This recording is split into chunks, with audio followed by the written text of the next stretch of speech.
ಮಾಗಡಿ ತಾಲೂಕಿನ ಮರಿಸೋಮನಹಳ್ಳಿ ಗ್ರಾಮದಲ್ಲಿ ಯುವಕರ ಕಣ್ಮಣಿ, ನಗುಮುಖದ ಸರದಾರ ಎಂದೇ ಪ್ರಖ್ಯಾತಿ ಹೊಂದಿರುವ ಆನಂದ್ ಗೌಡ್ರವರ 40ನೇ ವರ್ಷದ ಹುಟ್ಟುಹಬ್ಬವನ್ನು ಅಭಿಮಾನಿಗಳು ಮತ್ತು ಸ್ನೇಹಿತರು ಕೇಕ್ ಕತ್ತರಿಸುವ ಮೂಲಕ ಸಂಭ್ರಮದಿಂದ ಆಚರಿಸಿದರು. ಈ ಸಂದರ್ಭದಲ್ಲಿ ಮಾತನಾಡಿದ ಆನಂದ್ ಗೌಡ್ರು, ಮುಂದಿನ ದಿನಗಳಲ್ಲಿ ಭಗವಂತ ಆಶೀರ್ವಾದ ಮಾಡಿದರೆ ಜನಗಳ ಸೇವೆ ಮಾಡಲು ಸದಾ ಸಿದ್ಧ ಎಂದಿದ್ದಾರೆ.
ಇವತ್ತು ತಮ್ಮ 40ನೇ ವರ್ಷದ ಹುಟ್ಟುಹಬ್ಬವನ್ನು ತಮ್ಮ ಸ್ವಂತ ಊರಿನಲ್ಲಿ ಆಚರಣೆ ಮಾಡ್ತೀವಿ ಸರ್. ಅದ್ರ ಬಗ್ಗೆ ಮಾತಾಡಿ ಸರ್.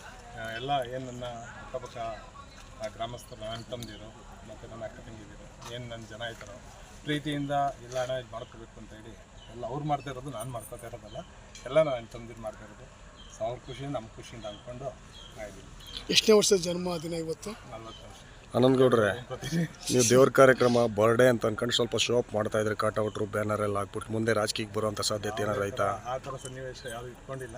ಭಗವಂತ ದೇವ್ರು ನನಗೆ ಜನಸೇವೆ ಮಾಡೋವಂಥ ಶಕ್ತಿ ಕೊಟ್ಟು ಭಗವಂತ ಅಂತ ಒಂದು ಇಚ್ಛಿస్తే ಖಂಡಿತ ಮಾಡೋಣ. ಈಗ ಏನು ಮಾಡ್ತಾ ಇದ್ದೀನೋ ಇದು ಯಾವುದೂ ಕೂಡ ಬಂದು ರಾಜಕೀಯಕ್ಕಾಗಲಿ ಏನೋ ನಾವು ಬರಬೇಕು, ನಾನು ಇನ್ನೊಂದು ಮಾಡಬೇಕು ಅಂತ ತೋರಿಸ್ಕೊಳ್ಳಿಕ್ಕೆ ಅಂತ ಅಲ್ಲ. ಇದೆಲ್ಲ ನನ್ನ ಜನಗಳು ನನ್ನ ಪ್ರೀತಿಯಿಂದ ನನಗೆ ಆಚರಿಸ್ತಾ ಇರೋದು. ಭಗವಂತ ಶಕ್ತಿ ಕೊಟ್ಟು ನನ್ನ ಕೈಲಿ ಏನೋ ಜನಗಳು ಸೇವೆ ಮಾಡಿಸ್ಕೋಬೇಕು ಅಂತ ಇತ್ತು ಅಂದರೆ ಖಂಡಿತ ಭಾಗವಹಿಸ್ತೀನಿ.